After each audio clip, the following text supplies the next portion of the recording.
Today I'm traveling to northern Illinois to find out how the country's most pampered dogs survived the COVID pandemic.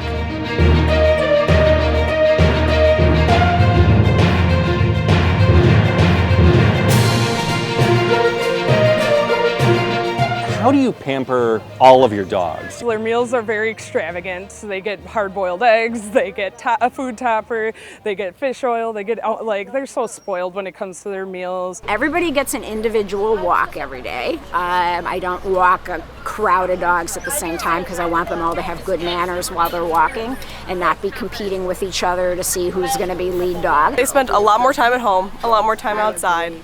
They got to be dogs for a little bit and just, get a little bit more muddy and have a little bit more fun at home. They watch TV with us, they hang out with us. They have their own air conditioning set up with their own thing that alerts me if their temperature gets out of control. They get good food. One of them sleeps in my bed with me and has since the day we got her. My special Monet spends most of her time on my bed at home. She doesn't leave it very often.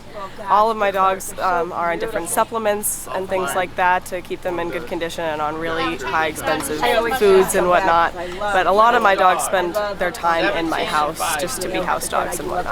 We take them to the store with us, wherever we can safely take them. I have walk my dogs, and then when it's storming, they have little dog pacer treadmills that I sit down and I walk with them on. I'm there with them a lot, and it's kind of like if I leave my house and I'm gone for 4 or 5 hours, I have this internal alarm that goes off. It says, oh my God, you gotta get back to the dogs. They can't be alone that long. And even though technically, yes, they could be alone for longer than that and they'd be fine, I know that they thrive on the companionship and they greet you after 5 hours the same as if they hadn't seen you for 5 weeks, because obviously time is somewhat, meaningless to them. They're my children, so I do everything that someone would buy for their kids. I'm buying very expensive things on the opposite spectrum for my dogs.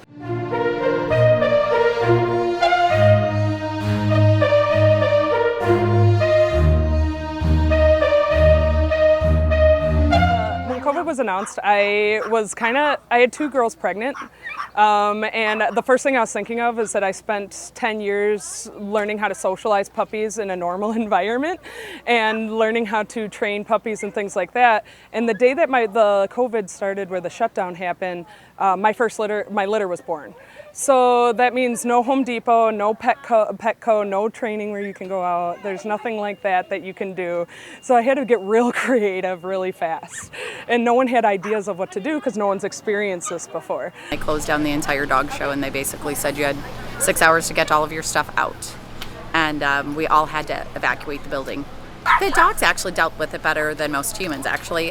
We ended up having 16 dogs with us, so a variety of Rottweilers, Mastiffs, Bull Mastiffs, American Eskimo dogs, and they all just were going back to the hotel just like normal, so it wasn't a big deal for them.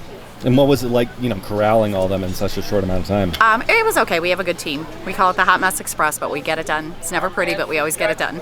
I didn't see any of my show people. I didn't have any advice that I could ask them. I didn't have that one-on-one where you can bounce, because that's what we do here at these events. We learn from each other.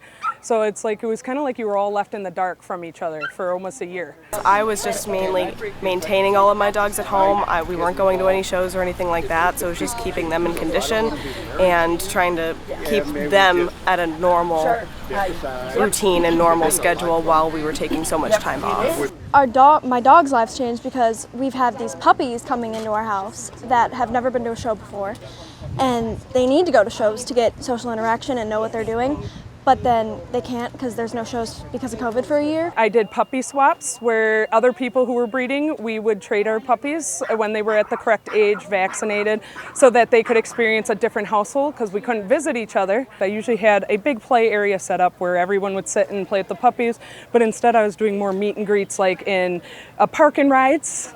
And I'd set up X-pens, things like that. Well, training class got shut down, so we walked with them in our hallways and we're just touching them and making sure they are used to people touching them. And then some of them freaked out when they first touched a ring, but some of them didn't and they were totally fine. I would walk, I'd recreate things in my house. I kind of was a little nuts, but I socialized my puppies and they were very solid, just like my ones before, but it was a lot more work. So our dogs probably appreciated the pandemic more than humans did because they had their humans home all day long. So I think they dealt with it, like I said, a lot better than us humans did. I enjoyed my time home with my own dogs too.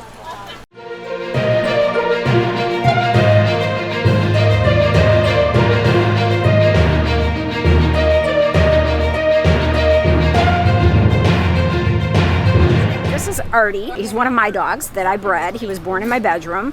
He is competing today at the Westminster Kennel Club in New York. And he is a Silver Grand champion and the #1 Coton Tulier in the country, both for last year and so far for this year up until today. They're happy, they're clownish, they love to perform tricks. What they want most of all is to be your companion and to sit on your lap or sit next to you and get your attention. They were really bred for nothing else other than that, to kind of be ladies' companions in Europe. And so they want to be with their people all the time. And they're not a good choice for people who are gone for 10 or 12 hours a day. Well, I just think a lot of people should try to get into dog shows because it is a kind of dying community where there's not tons of people, like new people coming in, and we really need that. Like, we need kids who want to do it, and it's really fun, and you'll just have a great time with your dog.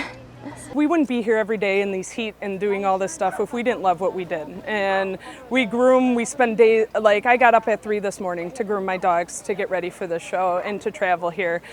Everything we do is because we just all out love the breeds that we're working with.